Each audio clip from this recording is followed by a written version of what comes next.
The streets of Naples buzzed with anticipation as thousands of devoted pilgrims packed into the Grand Cathedral of Naples, their prayers echoing off its centuries-old stone walls. Among them stood Sofia De Luca, a young investigative journalist, her heart pounding as the glass ampoule containing the blood of Saint Januarius was lifted high. For centuries, the sacred relic had miraculously liquefied during the festival, a sign of divine favor. The moment the priest tilted the ampoule forward, the crowd collectively held its breath. Sofia's phone vibrated in her pocket. A message from her editor demanding a compelling exposé, but she barely noticed. And then, nothing. The crimson substance inside the ampoule remained solid, unmoving. Gasps rippled through the congregation. An elderly woman fainted in the pews.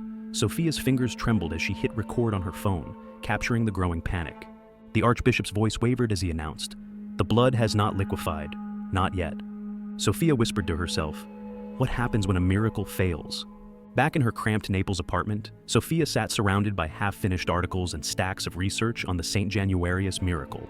Her career had hit a dead end, and this story, her editor's idea, was meant to be a puff piece, something to reignite interest in her fading portfolio. But now, it felt personal. Sofia's connection to the miracle wasn't just professional. It was deeply tied to her late mother, who had brought her to the festival every year as a child. Her mother had believed the miracle was a sign of hope for Naples and for their struggling family. Now, years after her mother's passing, Sofia's own faith had crumbled under the weight of grief and skepticism. If the miracle fails, what does it mean for Naples? For me, she wondered aloud, staring at a photograph of her mother lighting a candle at the cathedral.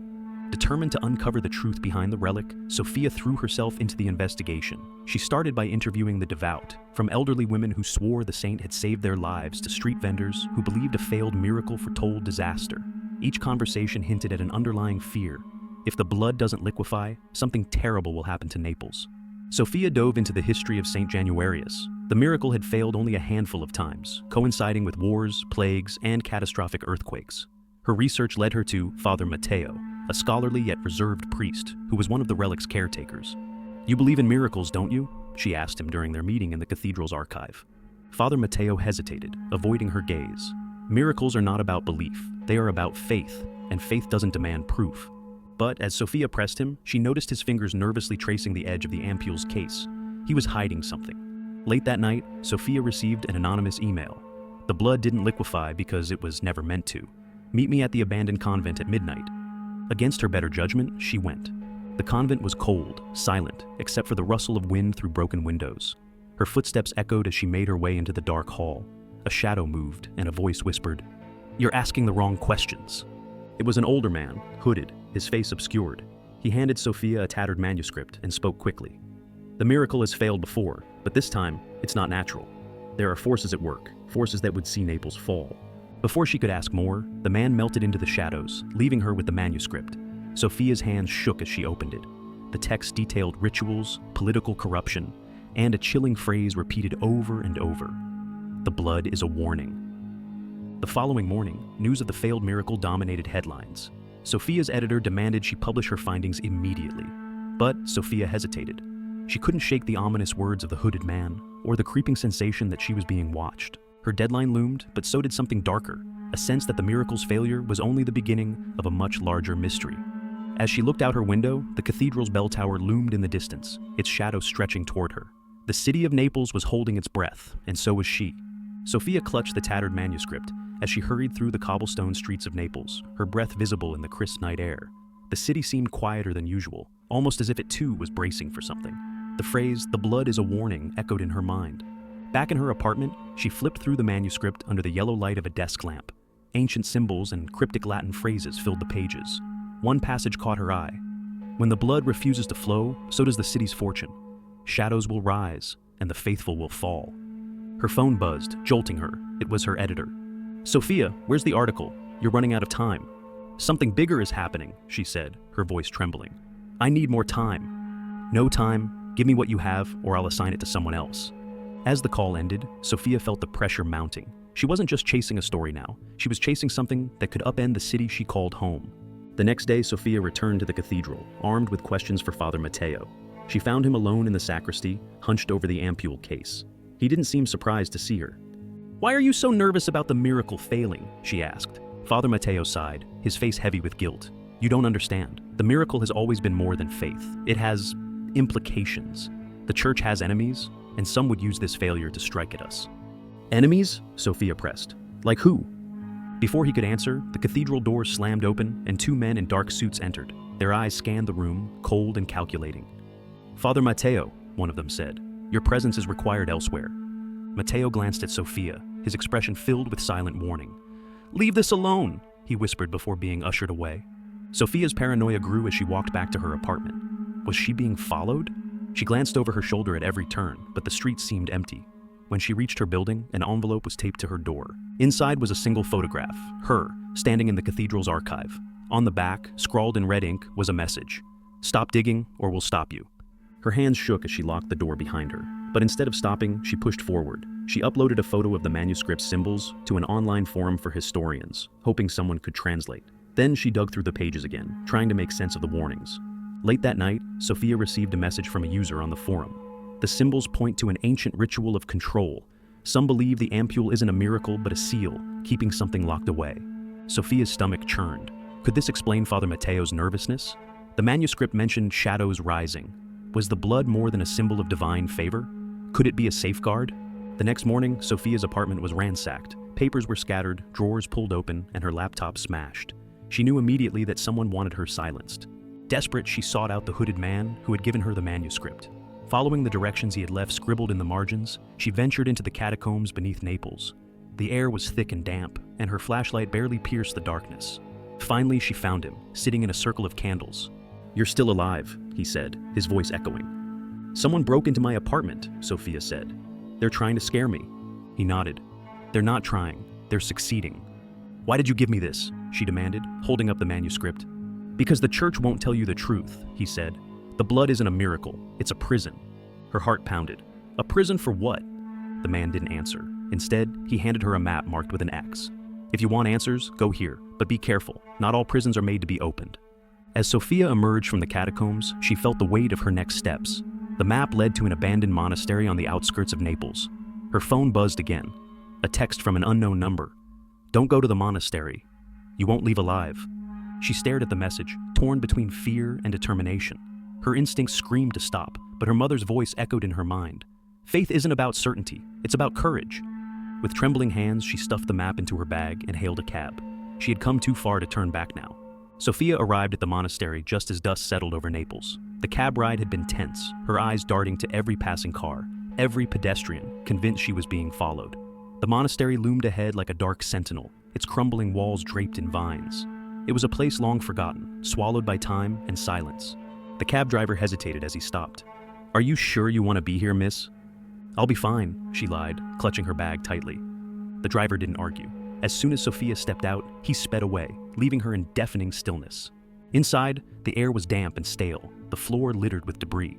Sofia's flashlight flickered as she moved deeper into the labyrinthine corridors. The map led her to a hidden chamber beneath the sanctuary. She descended the creaking wooden stairs, her footsteps echoing in the vast emptiness. The chamber was lined with ancient murals depicting blood rituals, shadowy figures, and symbols identical to those in the manuscript. At the center stood an altar, and atop it lay a small, broken ampoule, eerily similar to the one in the cathedral. Her heart raced. Was this a replica, or a precursor? She scanned the room for clues when a noise froze her in place, a soft shuffle, like fabric brushing against stone. Whipping around, she aimed her flashlight toward the sound. Nothing. Hello? She called, her voice trembling. The only response was the faint echo of her own voice. Sofia turned back to the altar, her flashlight catching a glint of red near the ampoule. Blood? She stepped closer, her hands shaking. But the closer she got, the less certain she became. It wasn't liquid. It was something else entirely, something that seemed to shift and shimmer in the light. As she leaned in, the manuscript's words rushed back. The blood is a warning. Shadows will rise. Suddenly, a figure appeared in the doorway, startling her. It was Father Matteo, his face pale and drawn. You shouldn't have come here, he said, his voice hollow. How did you know I was here? Sofia demanded, her fear giving way to anger. I've been trying to protect you, he replied. The manuscript, the ampoule, all of it. It's dangerous. You don't understand what you're meddling with. Sofia narrowed her eyes. Then explain it to me. Matteo hesitated, then began to speak, his words dripping with urgency. The ampoule in the cathedral isn't a miracle. It's a seal, a prison holding something ancient and terrible. Centuries ago, the church bound it, using rituals now lost to time. But every year, the blood's behavior is a sign, a warning of how strong the seal remains. Why not tell people the truth? Sofia asked. Would they believe it? Matteo shot back. Faith is fragile. If people knew the blood wasn't divine, it could destroy everything. Sofia processed his words, her mind racing. Was he telling the truth, or was this another mislead? Before she could decide, another voice echoed through the chamber. Don't listen to him. She spun around to see the hooded man from the catacombs stepping into the light. His face was now visible, scarred, weathered, and filled with determination. Matteo works for them, he said, pointing a gnarled finger. The ones who want to break the seal. Matteo's expression hardened. You're lying. Am I? The man countered. Then why are there cracks in the ampoule? Why did you take the key? Sofia's head swam. The manuscript had mentioned a key, a relic tied to the ampoule's power. What key? She demanded. Matteo didn't answer. Instead, he stepped toward her, his tone pleading. Sofia, you have to trust me. The blood must remain contained, or everything will be lost. The hooded man laughed bitterly. And by everything, he means the church's power. Before Sofia could respond, the chamber began to shake. Dust rained from the ceiling, and the ampoule on the altar cracked further. A low hum filled the air, growing louder, almost like a heartbeat. What's happening? Sofia cried. The seal is weakening, Matteo shouted. We're out of time. Then fix it, Sofia yelled back. I can't, Matteo admitted. Not without the key. The hooded man smirked. The key isn't lost. It's here. He reached into his cloak and pulled out a small, ornate object, a key covered in symbols identical to those in the manuscript. Sofia's breath caught. Give it to me, Matteo demanded, his voice desperate. No, the hooded man said. She decides. Sofia stared at the key, torn between the two men. One was a priest sworn to protect the church's secrets. The other was a rogue who had risked everything to expose them. The ampoule's cracks widened, and the hum grew deafening. Choose quickly, the hooded man urged, before the shadows rise. Matteo's eyes pleaded with her. Sofia, please, trust me. Her hands trembled as she reached for the key, the weight of her decision crushing.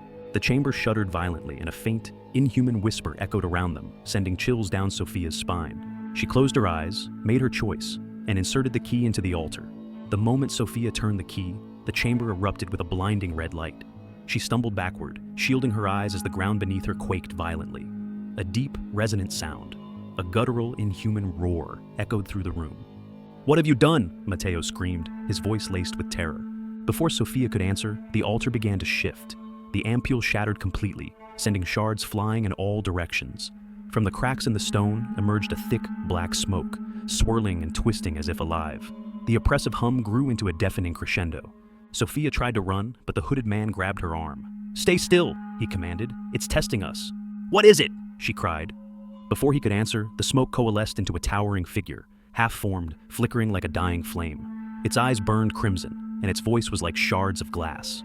You have freed me, it hissed. Now you will answer. Matteo fell to his knees, his face pale and drenched in sweat. Seal it again. Use the key. It's too late, the hooded man shouted, pulling Sofia behind him. This thing isn't a prisoner, it's a judge.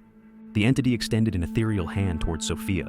She froze as its voice filled her mind, bypassing her ears entirely. You seek truth, but truth demands sacrifice. Will you pay the price? Sofia's thoughts spiraled. Memories of her late father, her struggles with faith, and her desperate need for closure surfaced. What price? She whispered, her voice trembling. The entity turned its gaze toward Matteo and the hooded man. One of them lies, the other serves. You must decide. The entity's words were a spark in a tinderbox. Matteo sprang to his feet, pointing at the hooded man. He's deceiving you. This was his plan all along, to unleash it. The hooded man scoffed. And you wanted this thing for the church's gain. Don't act like you're innocent. Enough, Sofia shouted. Both of you, shut up! The entity loomed closer. Choose! The chamber began to collapse, chunks of stone falling from the ceiling. The black smoke reached toward Matteo and the hooded man, encircling them like a predator toying with its prey.